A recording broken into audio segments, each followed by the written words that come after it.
Hey, muy buenas tardes, everyone. I hope everybody's doing well, blessed, and enjoying family.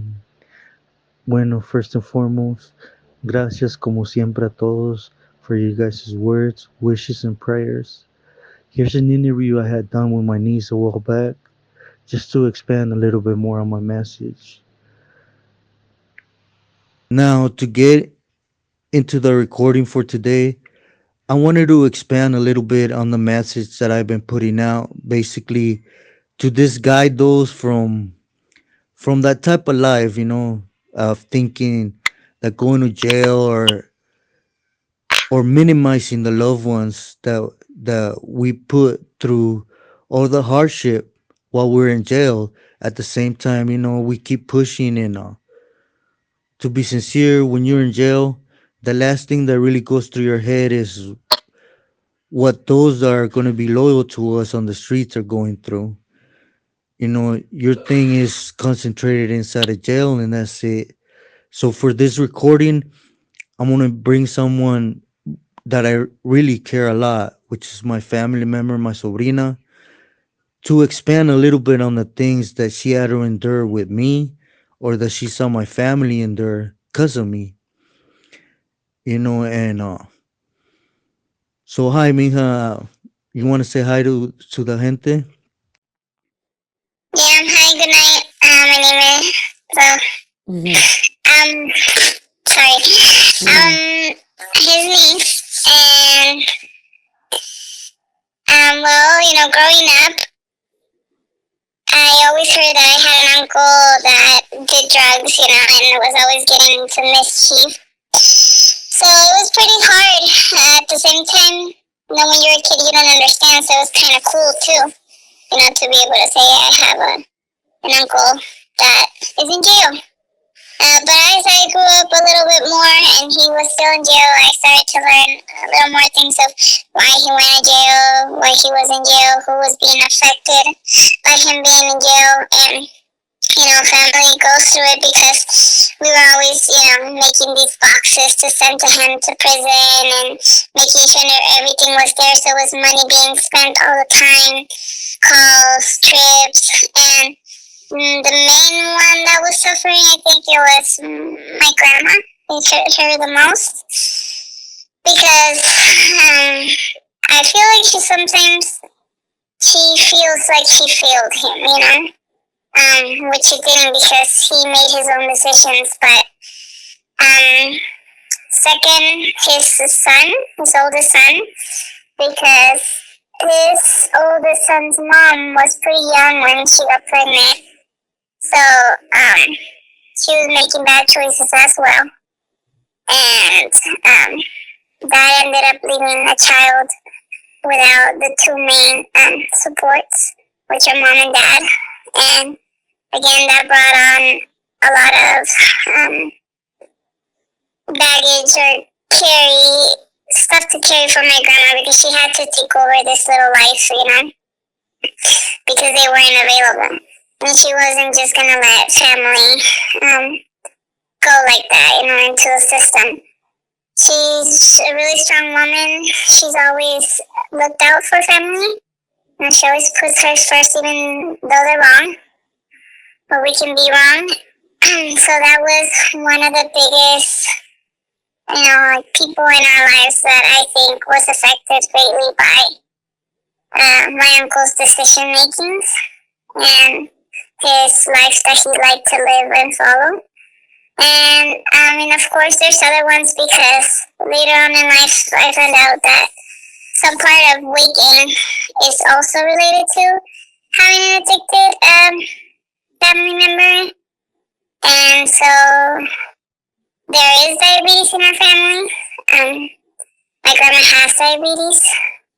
One of my aunts was obese. I was obese, and psychiatrists and doctors say somehow they're linked, right? So that's another way to suffer emotionally, and it'll become medically. And then after that,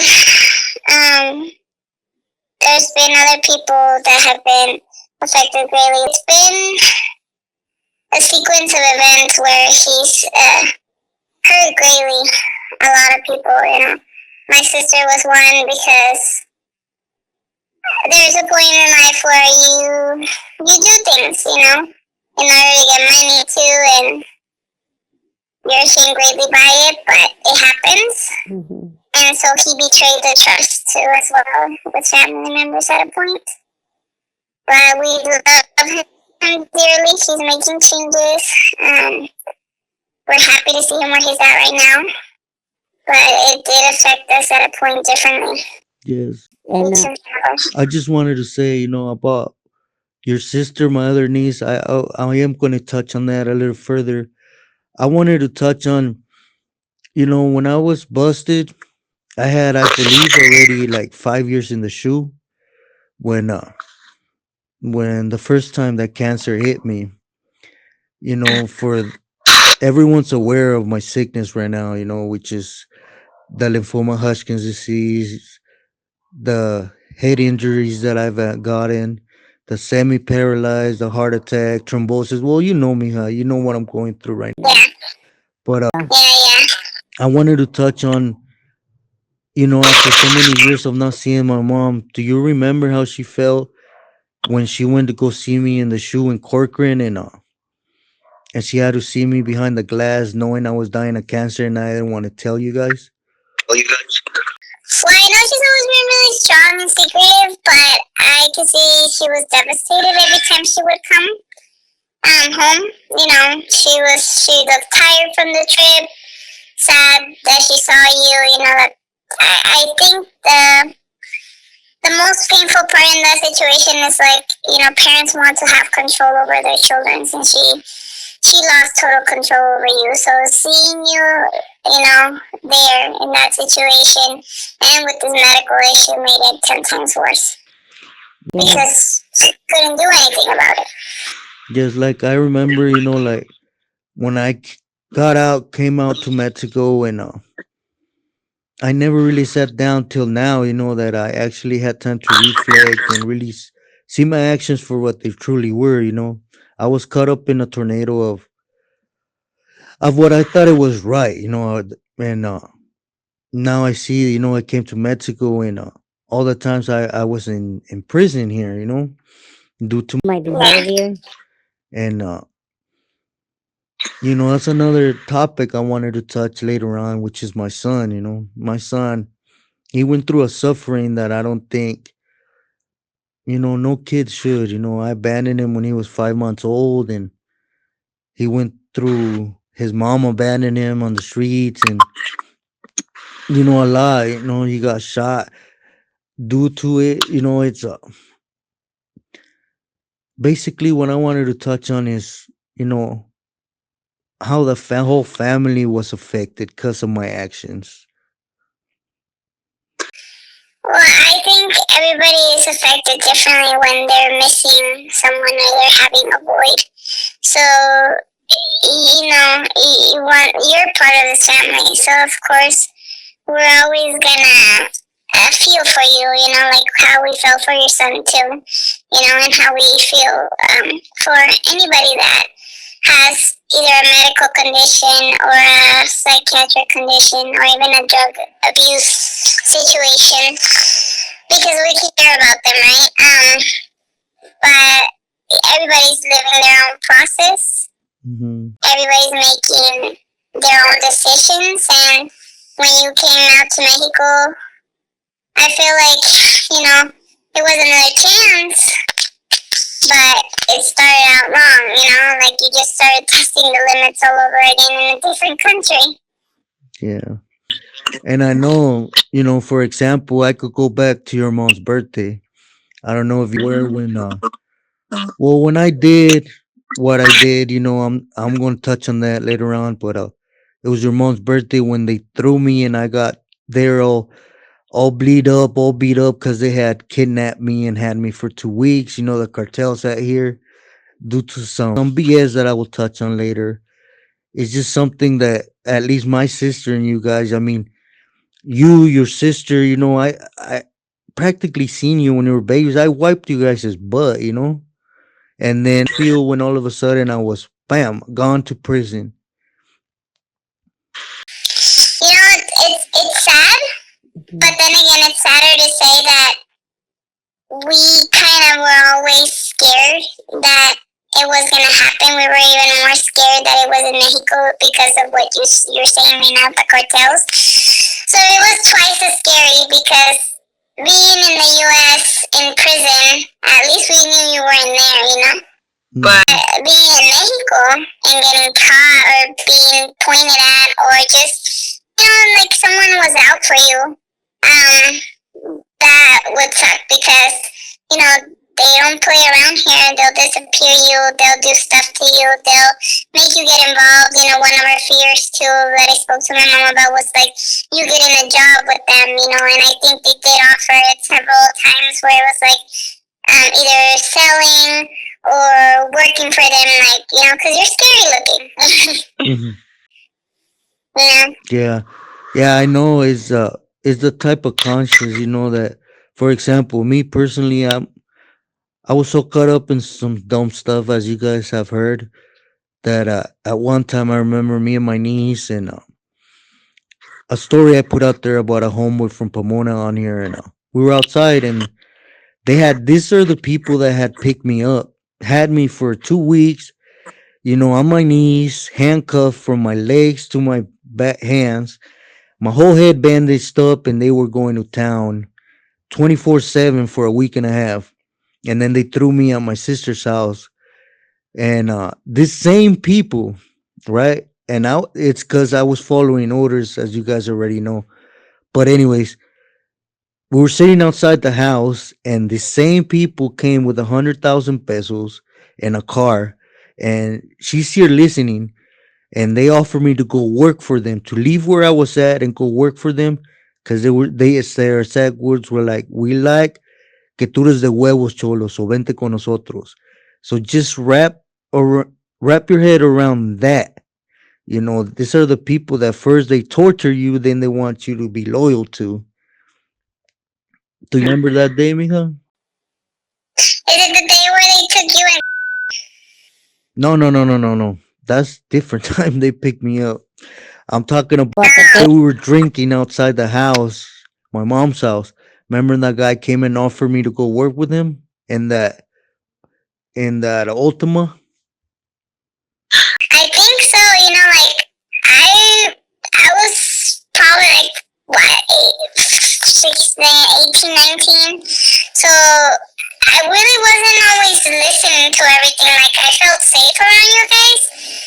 So I remember you telling me that they offered you a job, but I don't remember seeing it. So you Yeah. kept it pretty secretive, like out of my sight. But I know you did mention the knives, so I told you no. Mhm. Take a job for them because Yeah. they'll they'll give you money, you'll have money, but the moment you fuck up, they're going after your family. They're not going after you. Yeah.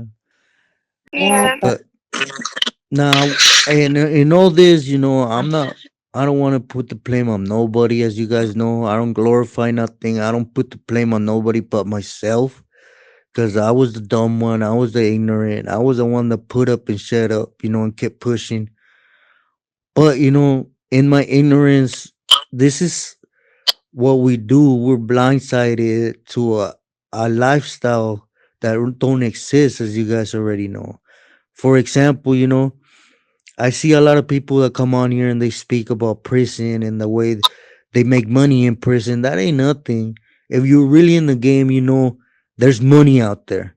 So I'm going to speak about a time where my niece was in need, and besides the other time I pushed her to move for a certain person, and this time it was another deal, and we were moving weight, literally moving weight. And at the same time, they were lying to me, and they were trying to use and abuse my knees behind the scenes. And you remember what we did for the deal? Yeah, so I remember one night you told me that if I knew someone that would be able to open an account in Citibank, and I was like, oh, you asked me if I had an account, and I said, no, I don't, because that's like more kind of business accounts and bigger accounts or whatsoever. So I got intrigued and I asked you what it was about, and then we kind of saw a way of like, or you saw a way to help me because I was in need, and you're like, well, you should open an account, this and that, this is what's going on, and you started telling me what was going on. And then one night you told me this person's gonna go meet you. Do you have time? We exchanged numbers with him. Like, you sent me his info, and I met with this person at a local grocery store near my house in Mexico, where my mom lives. So I remember meeting up with him, and there was this lady. She was a lawyer, and they were telling me what you had already told me, but being a little more specific. So the story behind it was that I guess they worked with people with fruit first, and then they said avocados, tobacco. And that there was a tobacco company that was gonna pay the money they owed them, this and that. They needed an account to transfer the money, and that I would get 10% out of all the transfers. And I said, well, how much are you trying to transfer? You know? And they said that it was like $50,000 or something like that. Then I kind of gave into the idea, thought about it and everything, you know, but I might not be street smart, but I'm smart at numbers, and I'm smart at taxes, and I'm smart with those kind of things. So I, played on because the idea of getting 10% out of 50,000 was pretty good, in dollars. I was trying to get a surgery done that I needed at the time, thinking about the idea of living closer to my family because I've been away for so long. We had a divided family. I had so many situations that made easy money come easy in my life. So I wanted to push forward, came back to the United States. When I met them, though, that day I told them that if it was all legit, they said it was, and I said, well, can I speak to the owner? They said I could, and that we would keep in contact, that I should just get back and try to figure stuff out. So I got back, contacted them. I tried to go into one of the banks. I did open the account. But before all this, I went to my tax person and I told him, hey, this and this and this is going on. They said you need a tax ID. You need other information, and why doesn't it just get sent through an account through them? You need to be careful. I trust this guy with my taxes. And he said, because this sounds like money laundering. So I called my uncle and I said, hey, is this legit? He says, oh, they're saying it's legit. It's money owed to them, He thought it was legit as well. And then I called the uncle again, and we called him uncle. And I told him, hey, my tax person is telling me this and that, they can stop the money. Or even if I get the transfer, it's going to be looked at. But then when I try to make a wire to you guys, then that's going to be weird. Now, why do I have this amount? Then they said that it wasn't going to be 50,000, it was going to be 500,000. So I was like, no, that's even worse. You know what? I'm not able to do it, I had opened the account, but it wasn't one of those big business ones. Like, who am I to have $500,000? So I was gonna be under the glass, under the looking glass, because it's like from someone that has gotten welfare in the past, Medi-Cal and all that, because in life I needed even food stamps at a point. To going to having $500,000, to me it was kind of scary and it was kind of iffy. So they never got me on the phone with the owner. And then one day I received a call from the uncle saying, hey, you're a very smart girl. I want you to find out more information on this and that, how we can make it legal, to send the money.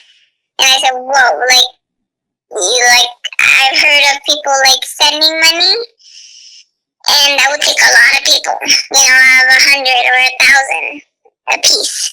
So it would kind of catch an eye again if you're sending to the same accounts. Anyways, then I kind of got a little bit more scared because I know that, you can go to jail for helping someone money launder, and so I told him I wouldn't do it. He told me that he would pay me 2 million pesos and $3,000 if I just acted like I was the secretary of the boss because they were going to find another lady who did own land. And I would be able to make those big transfers or collect that money. So I ended up agreeing, because then again it was like easy money. All I had to do was just lie or pretend.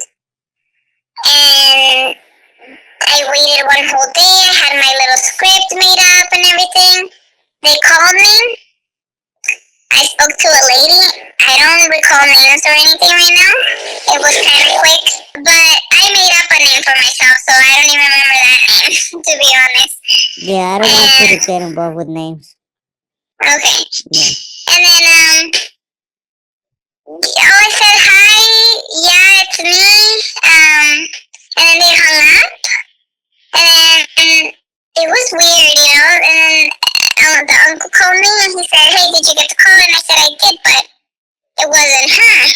And so it was like a third person. And he said, okay, I'll call you back, thank you.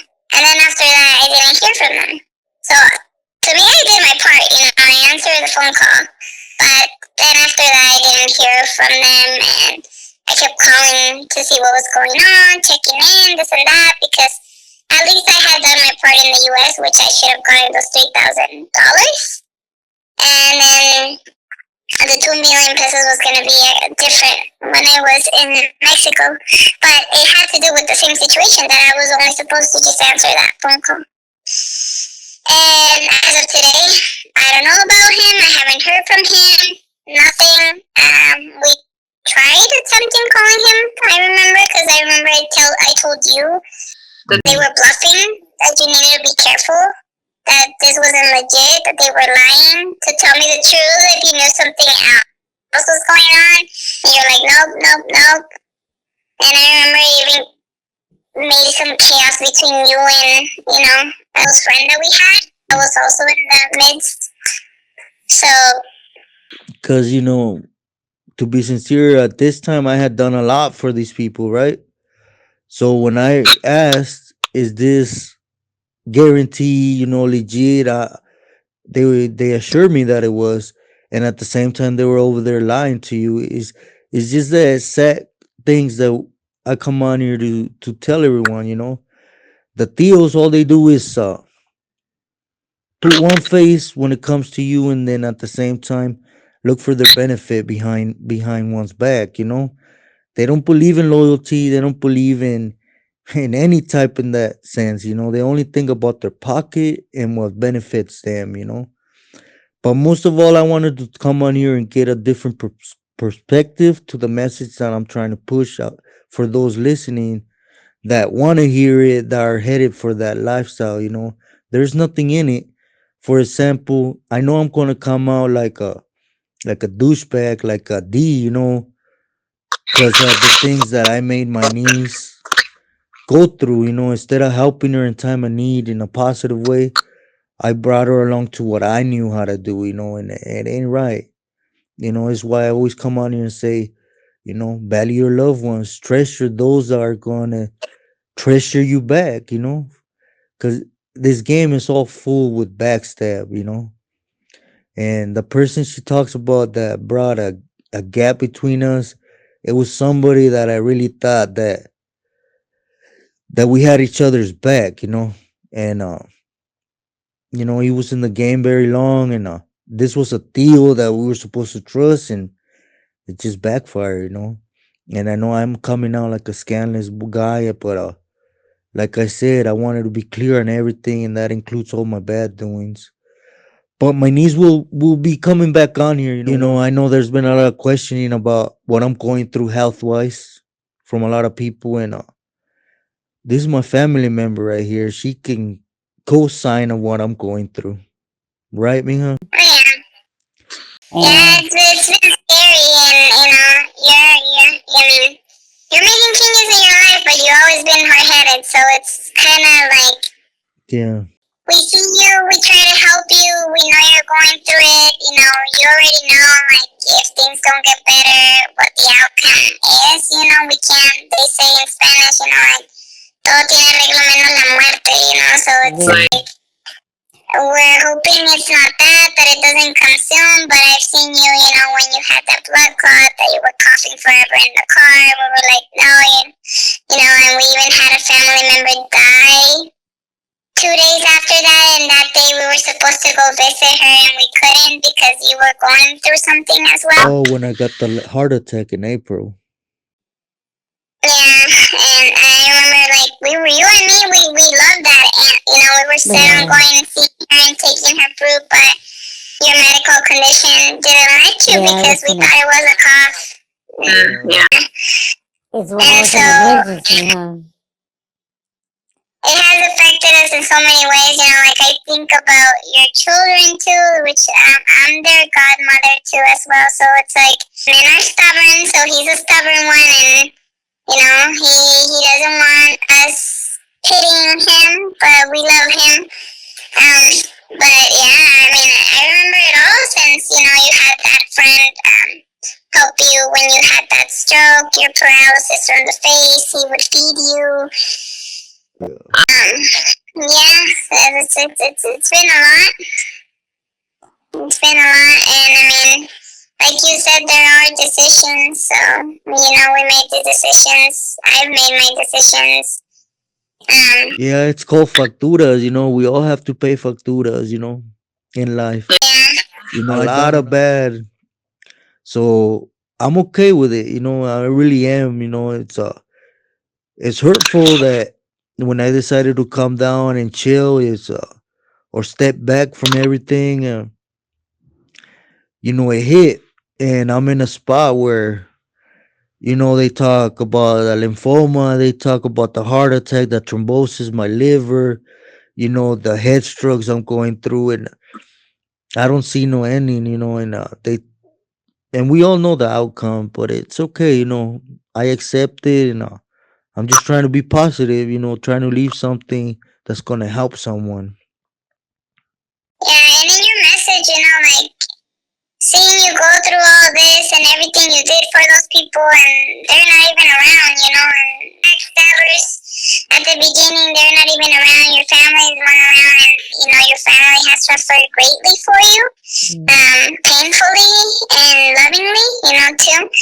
And so that's basically adding to your message, where it's like, Yeah, why trust all these people if in the end they're never gonna give two F's about you.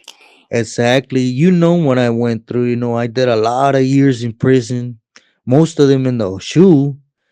I paroled from Pelican Bay Shoe, and then from there I went to the feds, and then I came here. And you've seen how many times I've been in prison here due to my hard head. And end of the day, it ain't worth it. Like she said, none of them are here.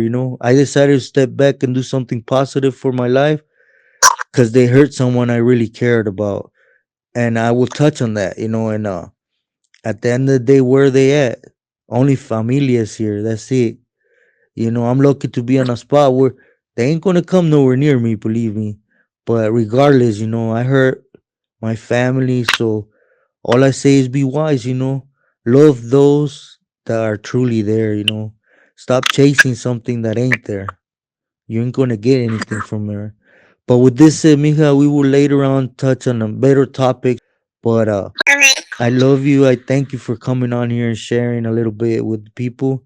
So with this said, mi gente, please stay true to yourself and loyal to your loved ones. Muchas gracias y muy buenas noches. You want to say good?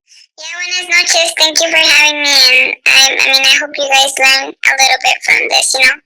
Family is the one you grow and build, not the one that makes you go through pain and suffering. No, yeah. Gracias. Buenas noches, everyone.